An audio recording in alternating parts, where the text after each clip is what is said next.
নবীর একটা আদর্শের কারণে জান্নাতে যাবে। সিরত মানি আদর্শ। আর এটা আমরা কদমে কদমে মুহতাজ।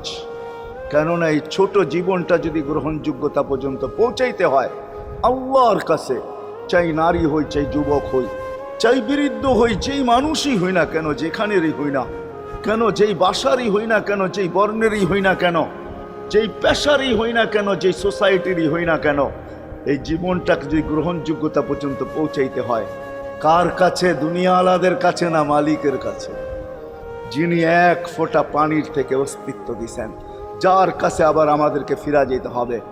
পালানের কোনো সুযোগ নাই। এই জন্যই কোরআন আমাদেরকে বোঝায় আইনাল মাফার। আল্লাহ বলতেছে কোথায় ভাগবে তুমি, বলো কোথায় ভাগবে?